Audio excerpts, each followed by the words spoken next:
So when I leaned into creating content for myself and I stopped thinking about, is this entertaining? Is this valuable for somebody else? I don't care if it's valuable for someone else. That's not where I come from. I know it's valuable for someone else if I create it because I'm valuable. And it's very out-of-the-box content, too, what you create. Probably pioneer a lot of ideas of what you see nowadays in different types of content. What are some opportunities that creators today or business owners today might not be aware of? Not focusing on leadership. I know for a fact that leadership generates leads. I've seen the reports from MTV. We became not only a destination for celebrity talent that want to tell their story, but all the brands that wanted to work with talent as well.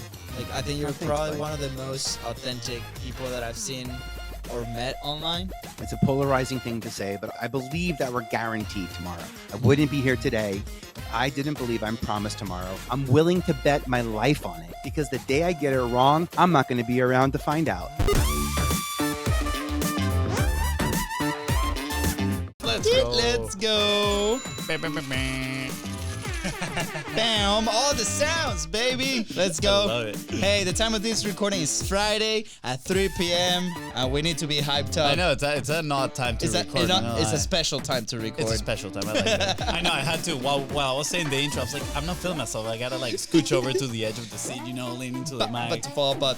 Anyways, guys, today is a very special episode because this person we met in one of our masterminds, another incredible relationship. And as we uncover more of this person, we're like, wow, the experience that he has with major networks, the shows that he has created, the connections that he's created, and all the impact that he's actually creating to the world. It's amazing. So we're going to dive into all of that. So please welcome the one and only Vinnie Potestivo. Did I say it right? That's it. Hola, mi gente. Me llamo Vicente. ¿Qué tal? Let's Nice. go. That was good. That was good. Yes. I didn't know your Spanish intro was that epic. Hey, man, I work on that. yeah. Vinnie here. Intentionality. Let's go. I mean, you did launch a major network, right? In Spanish. Yeah, MTV Tres. MTV Tres. And I was like, when we jumped on the call, he was telling me all these name of shows that I grew up with. And I'm like, there's no way. You're like the mind, the voice, everything behind these shows. Can you walk us through a little bit of, your past and that gives a little context on like where we're going to be talking about, leadership and network and like creating your own platforms, right? And your own voice. Yeah. And don't be humble. Yeah. Don't be humble. I was lucky to get to MTV in '98, and to be honest, I can't take credit for creating the shows because we collaborated. I was a really good listener. I was the guy in the room who had keys to the door, and I let a lot of people in. And I found that just by being in the room, oftentimes the ideas came to me. I started off at MTV casting the video jockeys, the VJs, the people who would announce the music videos, and I would go down to the studio to see how they were doing the first time they were shooting. And this one time we were recording on MTV2 with will.i.am, had the #1 video on the network, and he recorded his piece. And then he turned to the producer and he was like, why is this new guy, the host, he gets 30 minutes on your air? I have the #1 video on the network and I only get 4 minutes. He's like, what do I got to do to host my own show? And everyone in the room looked at me and I was like, oh, I know the 2 people that need to say yes to this. And like, just being in the room mattered. And I got to be in the room to bring Wilmer Valderrama on Yo Mama, Ashton Kutcher for Punk'd. I worked closely with Jessica Simpson at a point in time where, man, women just, not that they have a much easier time in media now, but like the stuff that I saw in the Y2Ks at the late 90s about how women are supposed to look, and just there wasn't space. And what I did was create space, programming space, and we created reality TV shows. I don't know what's in the future, but I can make it. I can't change the truth, but I can add a couple of facts. And that's what we did with TV. And I get a lot of credit. Beyonce in her first film put Mandy more on TV, but I think at the end of the day, I made MTV a collaborative platform. Yeah. Like we went from talking about music videos to creating content with those people. And I left MTV in '07, worked at Bravo, found Housewives and Millionaire Matchmaker, Chef Roble & Co. Anything like this female-owned business, Yeah. creating space in media for that. And in 2017, I pivoted to work with company owners, businesses that could create their own content and wanted to own it. Yeah. You don't need more content to get more eyeballs. You need more context. You need more people talking about your stuff than more episodes to talk about. Yeah. And that's what I think I've ended up being really good at. So thanks for the invite. And No, thanks for the space. absolutely. We're in front of royalty, and we're incredible honor that we can, oh my gosh, talk and by the way, this. shout out to Miami too. 8th and Oceans. Literally, I created a show, 8th and Oceans, the first show I ever created from scratch about a modeling agency and what it takes to be a talent brand on camera and in a world where everyone else makes decisions for you. Yeah. And that's like powerful. Wow. You're gonna be like my new favorite episode to give to my wife. Exactly. She didn't listen to any of our shows. And, as soon as I play, she's gonna be like, "Yes, I am listening to Vinnie." She's like, "Well, Vinnie said." So let me just exactly. That's hysterical. Glad to be here. Pretty much. Now, Vinnie, you know what? One of the things you mentioned last call, I mentioned like a very like a personal story with like my kid with his first T-shirt, and then a week later you came up, you're like, that one story that you told me gave me this idea to help one of our current clients and sponsoring like this like soccer league and thing. So you take this like just like random stories maybe that we do this, and like you said, being in the room and you connect the dots to then create, like you mentioned, space and opportunity.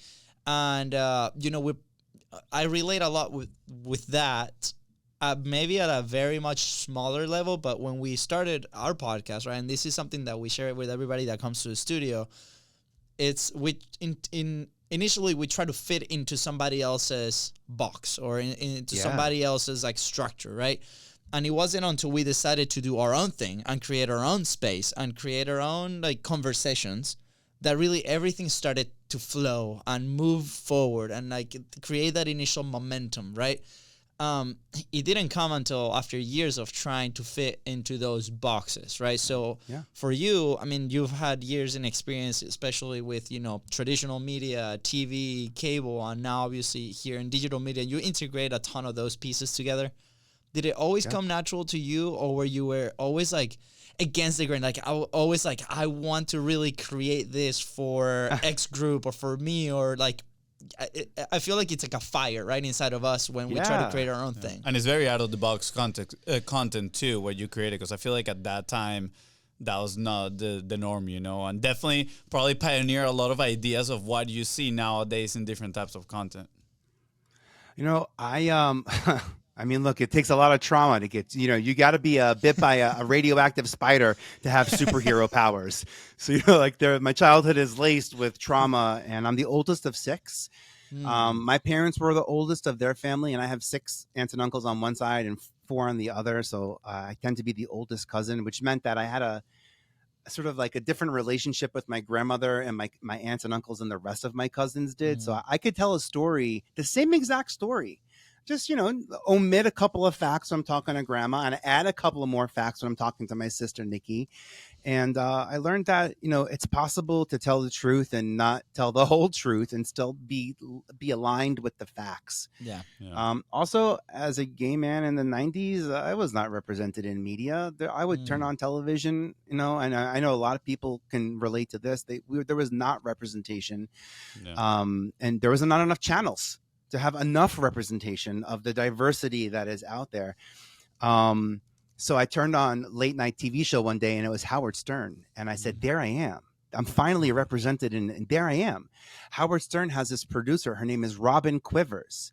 I'm like, I am her. She is me. I'm Scooter to Kermit. Like, I want to be the producer behind the person who's getting in front, and I can empower and enable. And also, I got to MTV in the late 90s. There was a lot of, Michael Jackson put his foot down in the mid 90s and said, look, if you're not going to play hip hop R&B, if you're not going to play black artists during the day, then take my entire catalog off your air. And then all of Sony and all of Columbia followed. And I got to MTV at a pivotal time where like Yo MTV Raps was already on air. There was a huge conversation around women and representation that happened. To be honest, I got my job at MTV. I was walking by MTV. Aaliyah and Ananda Lewis picked me out of the crowd. I got to ask a question to Whitney Houston. My question was, Whitney, what was it like recording the Prince of Egypt soundtrack with Mariah Carey? When she heard my question, she said, I ain't answering that question. Give me someone new. And I said, oh, this is my moment. But I had created a database. Like I'm a data engineer. I was good at like making databases and websites, and I have a very mathematical, analytical mind. Yeah. And I said, look, if this is what casting is, I call me, because I have hundreds of people that I would love to bring on. So I got to cast Whitney's "It's Not Right, But It's Okay" videos, the first music video I ever created. And then I got a call from MTV that they needed help doing a very Busta Rhymes Christmas special. Busta was going to come in and sort of put his slant on traditional Christmas music. All of that to say, I think I went into that network knowing that if you want to change the truth, you have to bring in your own facts. And the best way to do that is to record them and let people see them. And I did that incrementally. And it worked.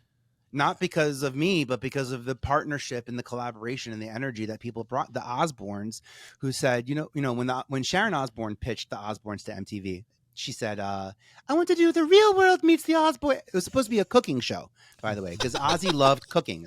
And if you think about it, the kitchen is usually the heart of any home. So we can do a big family show, in the kitchen. That makes a lot of sense.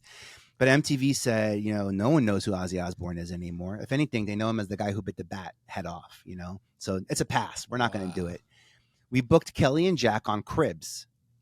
And it was such a good reaction from Kelly and Jack Osbourne hosting a segment on Cribs that I then took. We cut it down and we showed it internally and did a little bit more and a little bit more. So it was being a good listener, being intent. And also, I'm extremely intentional. I'm not divisive. Divisive is intentionality to get you to my target. My intentionality is not to get you to my target. I don't have a target for that reason, by the way. I give all my good ideas away because people take them. I'm left with my bad ones. I'm not going to die with great ideas just because I didn't have time to make them. And I'm lucky at a stage of my career now where I can collaborate with people. And it's either helping you launch a show. Some people come to me, some businesses come to me now asking me to help them launch a show. I'm like, a show? You're a network. You're a leader in the space of gift giving. Why aren't we launching a gratitude network? And that's something I can leverage and bring to iHeart. That's something that you as an audio first brand could, be leaning into. So I don't know. Again, I can't predict the future, but I know for a fact that we can make it. And that's also, I come from abundance. I believe in tomorrow. It's a polarizing thing to say, but I believe that we're guaranteed tomorrow. I wouldn't be here today if I didn't believe I'm promised tomorrow. I'm willing to bet my life on it. You know why? Because the day I get it wrong, I'm not going to be around to find out. And that is a beautiful way to step into the day and not be afraid that maybe I'm not tomorrow. Maybe I have to do everything today. And that, for my own sanity, man, cycles and the system and the way the planet, I can get all I can go big with this question, but being a good listener and being a good listener to myself is the lesson that I've learned the most out of everything. So cool. Dude, Vinnie, the Holy Spirit, it's in me. I got it. Yeah, I can feel it.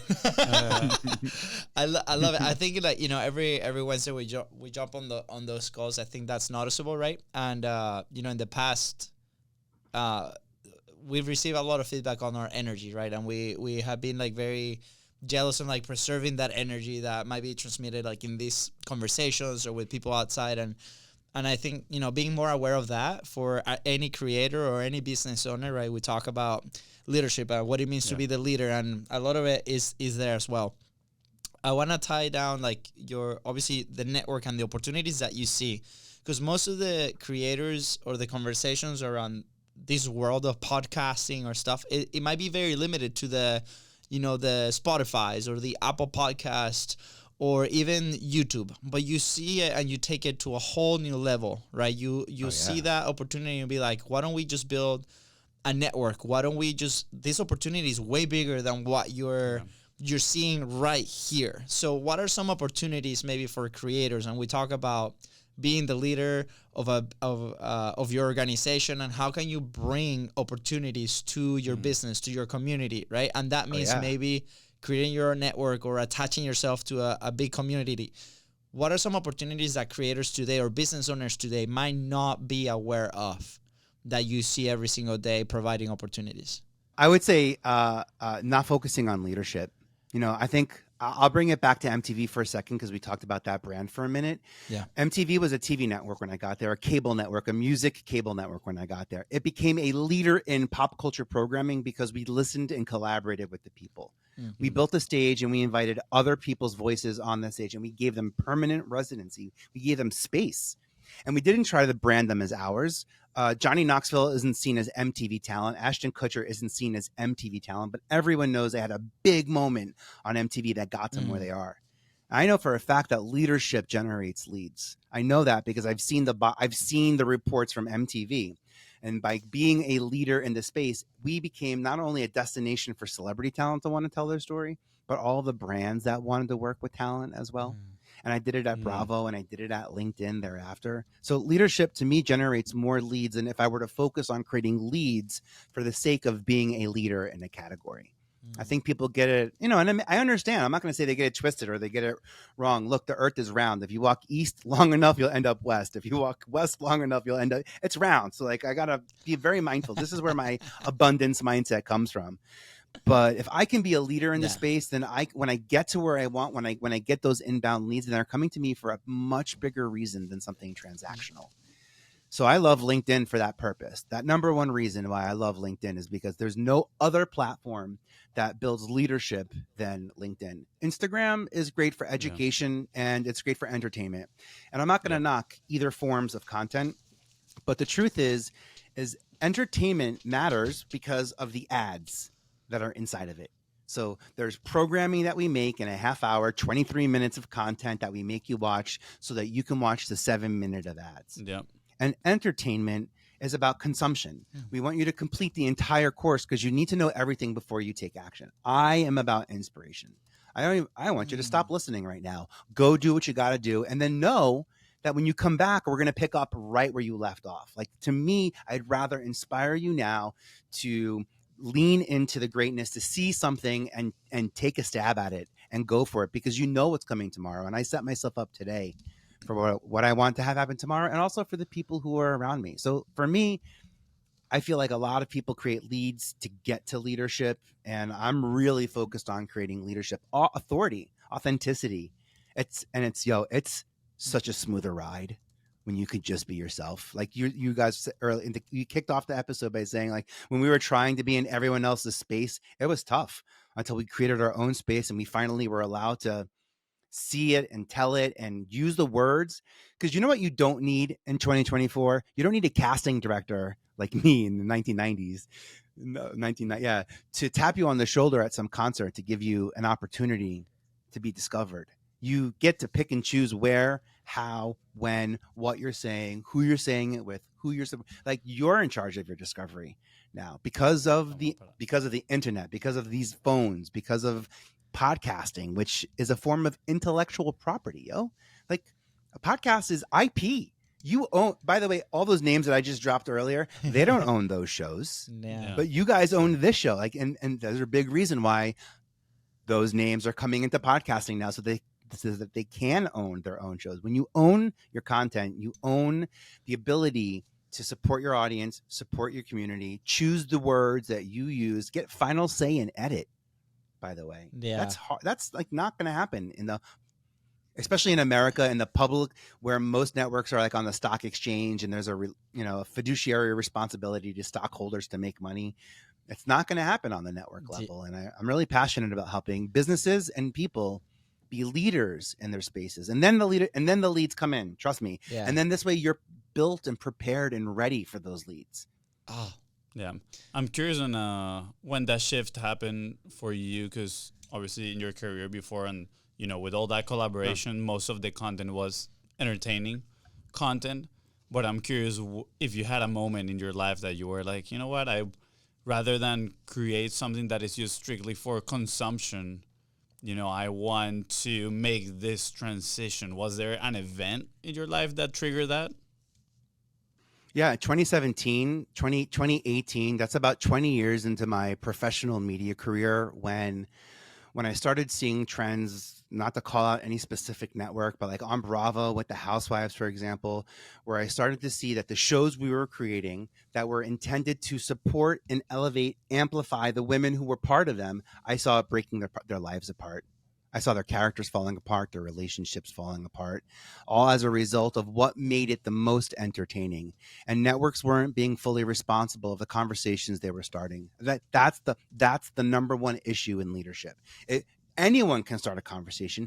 Everyone can ask a question. But if you're not prepared to support that question, it's not going to lead to leadership. And the networks figured that out in 2017, 2018. I think that's also when I realized, like, I'm not making content for everybody else out there to watch it. I'm making content for myself.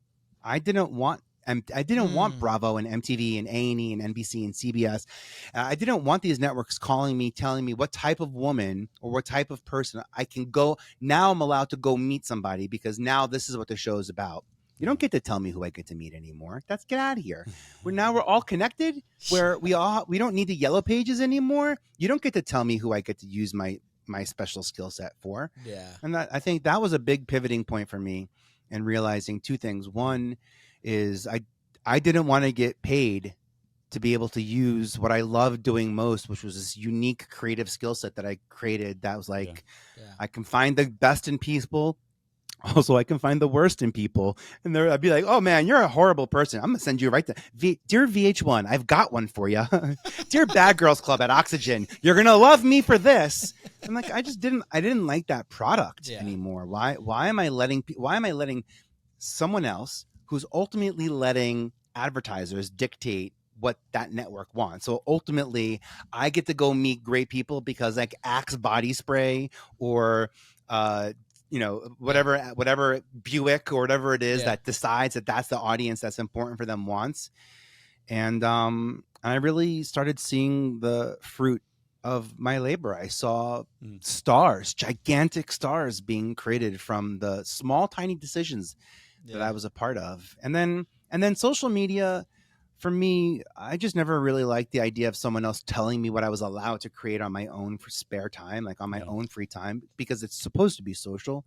So when I leaned into creating content for myself and I stopped thinking about, is this entertaining? Is this valuable for somebody else? I don't care if it's valuable for someone else. That's not where I come from. I know it's valuable for someone else if I create it because I'm valuable. I don't need experience to make you think I have experience. I need to be the experience for you to see what this experience would look like. That's the version that we live in now. And nobody had experience doing what I did in TV. It didn't exist. I also, though, some of that's defense mechanism. Some of that is me intentionally making sure that I'm not able to be compared to someone of great, no one's going to win and no one's going to fail when they're next to me because I'm just trying to do things pretty uniquely. And some of that is a result of the coping mechanisms that I have in place from that spider bite when I was a kid. It's so, man, I think one of the things that I admire the most when, through this conversation and through everything has been your authenticity. Like, I think you're probably one of the most authentic people that I've seen or met online. And in the best way possible.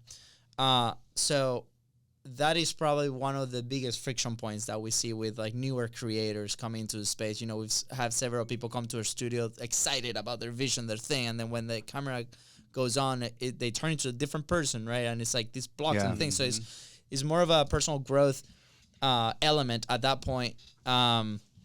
And it's been interesting navigating through that. And we lived it to some degree. And, I think Content's Profit is a result of us saying, screw that, and let's just be ourselves, right?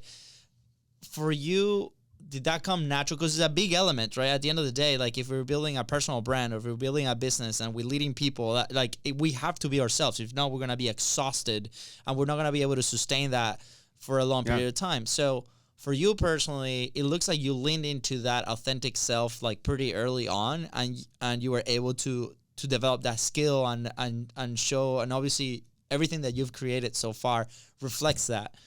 How do you deal with that? First with you, and then second with the people that come to you. Do you talk to people that are already there at that point, or or have you helped people kind of become themselves and really shine?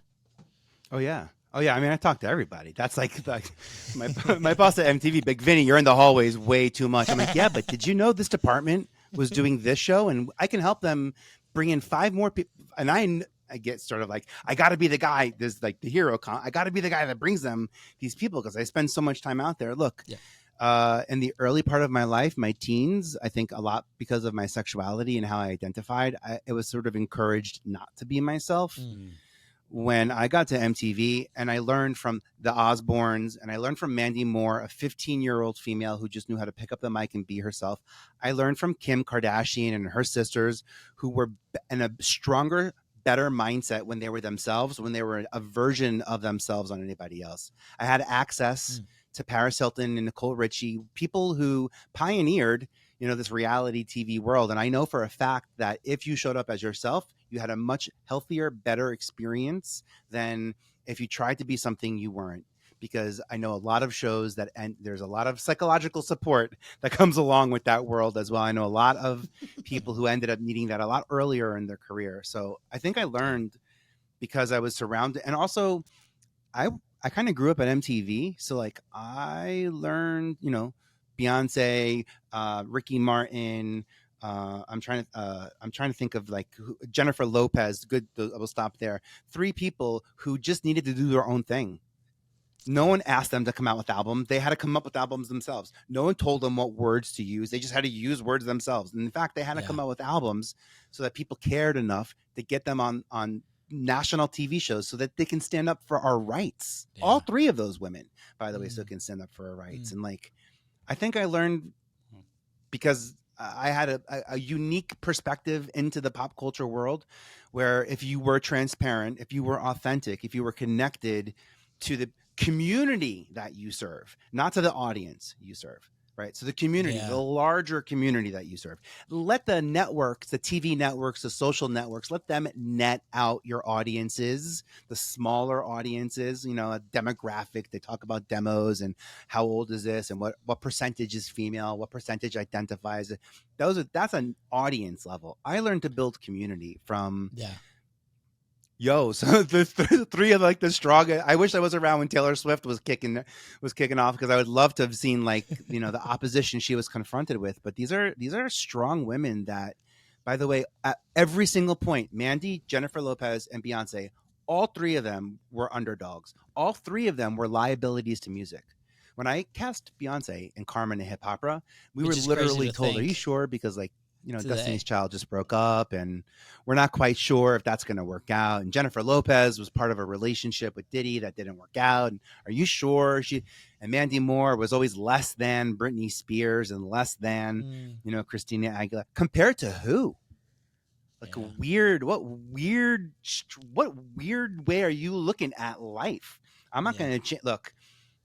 And then, to be honest, I left MTV because I think that I wasn't doing what they wanted me to do. I was bringing in shows that they thought I was crazy for. I tried to do the Lady Gaga reality show. They were like, Vinny, maybe you're too like musical theater in New York. You don't really understand. I tried to do it Katy Perry, and they were like, just because she's dating Travis McCoy isn't enough. Or like Wildin' Out. Wildin' Out was a pass. MTV passed on that first because they were like, we don't need a comedy show. I was like, Wildin' Out is exactly not Wildin' Out is a community show where we can talk about things and laugh about it.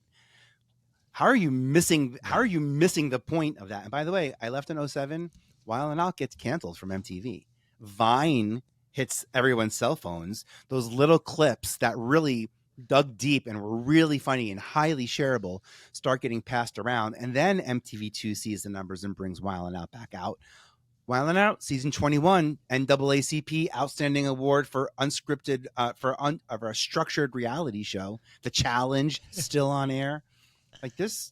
And I didn't build those with the audience in mind. I built them with the community because the audience changes, especially in public media. The audience, because it's all about advertising schematics, Yeah. Or if you see a lot of big companies firing a lot of their employees, it's not because they're bad. It's because they're cutting their bottom line to make their top line look more impressionable because numbers matter more than people. Get out of here. You don't get to tell me whose room I get to go into. Thank you very much. Thank you. It's nice to meet you. Bye-bye.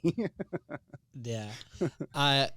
Dude, Vinny, this is like so so fun and different. I think in my mind, and I've also seen some element that I want to share right now. Obviously, we talked about not an audience, a community. I think that's a big one, right? Especially for entrepreneurs creating their own thing. It's like we have to make sure that we frame it that way.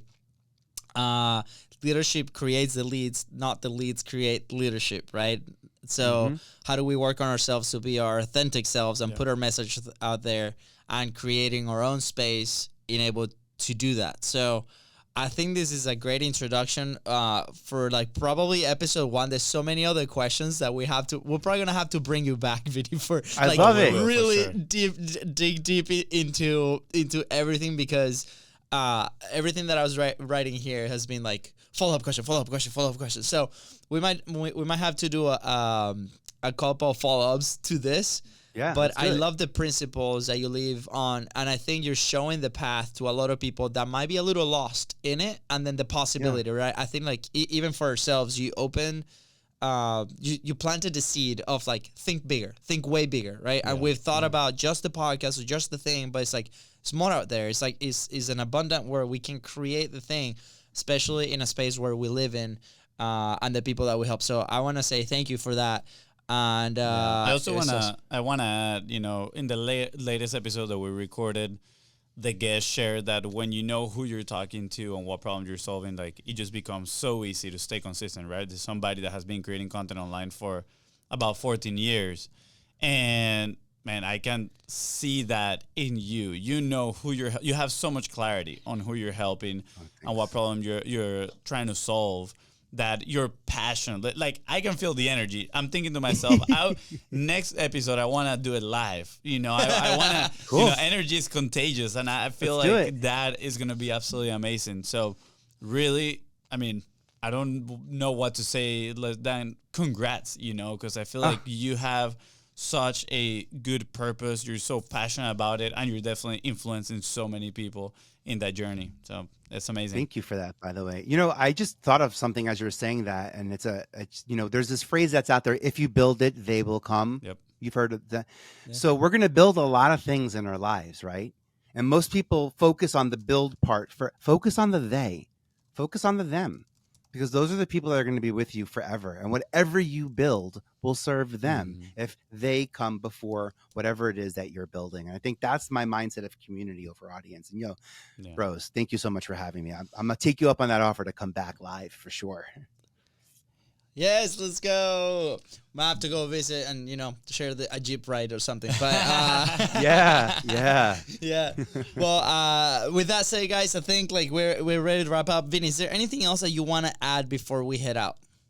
No, the seeds are planted. If you are looking for help harvesting, I hang out on LinkedIn. So come reach out on LinkedIn. It's better to know me before you need something from me than to just come at me when you need an answer or two. I'm here to support. I'm not starting conversations that I'm not down to support. I'm all about that. Thank you so much for the time.